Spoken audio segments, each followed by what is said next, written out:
Hey guys, Carlo here. Today we're going to talk about the 7th persuasion principle by Robert Cialdini that it's called scarcity. We see it a lot in marketing. We see it in every sales pages, in every video sales layer. People telling you like, this is the last copy. It's not going to be able for 10 hours, for 2 weeks. It's going to be able this secret limited amount, right? We see it everywhere. So I'm going to explain to you how does it work, some cool examples, and then how to avoid getting scammed by it. So basically, why is there sometimes that you are talking with someone one-on-one, it's a really important conversation, and out of nowhere you get a call from someone unknown, and you see like you have this urgency to just answer right now because every single second passes is like a less probability that you're gonna know who is it, right? So you answer the call even if you're doing something important, if that scarcity principle. Somehow, human beings, we get more controlled by the fear of pain than gaining pleasure.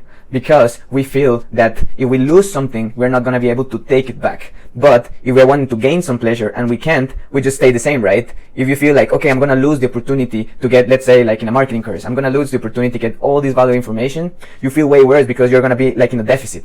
You're going to have less than you have now. But if you're looking for pleasure, for something fun, let's say like a fun movie, you're gonna be like, okay, if I lose the fun, I'm gonna be the same as I am right now, right? I'm not gonna lose it. It's this mentality of losing stuff. That's why we use credit cards, because when we have cash, we feel like we're losing something. We're giving them something, and you look at your wallet and like, okay, I had 10 bills, now I have 9, right? You're kind of losing. But with credit cards, you don't feel you're losing anything because you give it and they give it back to you. It's something mental, right? So we're always seeing that this Romeo and Juliet example, like they can't be together, and the more that they can be together, they want to be together more and more and more, and this attractiveness of having the things that we can't have, or that they appear that you can't have. There was a really cool example of a guy who sold cars. He was like a car dealer. So he placed an ad in a newspaper, and he appointed every single person to the same hour. So they tell them like, yeah, come at 2 p.m. to see the car, right?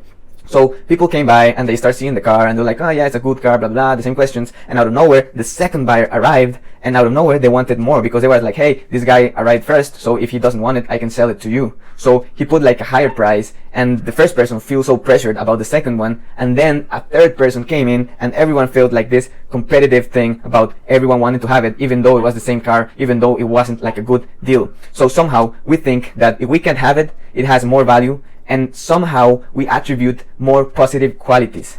Let's say that you have a computer and you lose it. When you lose it, you start thinking like, man, that computer was the best. It did this, it was the best. I had so much good information out there, and that you start to put more like positive qualities into it. So we fall so much in these traps, but they are also really useful. Like we can say like, I'm not gonna ever fall into the scarcity one because it can be true. And then if it's something that you actually need, if it's, let's say it's food, water, something that you actually need, like I'm not gonna fall into the trap, but then you don't get that thing. So the most important tip here, guys, is to realize when you feel that you're like really aroused, that your blood is pumping, that you're really aroused out of nowhere, you feel like you need to have this stuff that is in front of you. You're so emotionally charged that you feel like I need to have it now. You need to first recognize like, okay, I'm getting really like pumped. And then say like, why do I need it? Do I need it like for the purpose that it's given? Or do I want it just because I can't have it later? Because it can be false. You can also have it later for sure. So recognize and avoid getting into that trap. So that's what the 7th and probably the most powerful persuasion principle ever, guys. Take all these principles, take all these shortcuts and use it in your favor, but remember, use it for the good side. Don't be a scammer. Don't go there and scam people out. So use it if you know that your product is something good, if you're telling the truth and you're actually helping people out. So basically, as human beings, we have all these shortcuts, right? Because life is so complex. There's like a lot of information out there, a lot of options out there, a lot of things and situations going on, that if we were like aware of every single thing, of every single decision, we would get probably mad.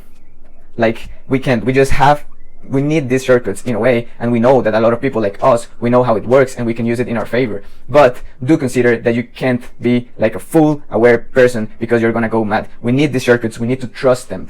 But obviously, now that you know them, you have an advantage. You can use them, and you can also avoid falling in some of those traps. So persuasion, guys, doesn't have to be a bad thing necessarily. Obviously, the word arises so much negative connotations. But if you use it for a good purpose, it's something that is good because it's just how human beings work. That's it. It's how we work. It's the way that it's going to work. It's the way that you're going to get this good message through. Because let's say they say that if a tree falls in a forest and no one hears it, did the trees ever existed, right? If you write copy, if you do marketing, if you sell an offer and no one's ever buy it, was it worth it somehow?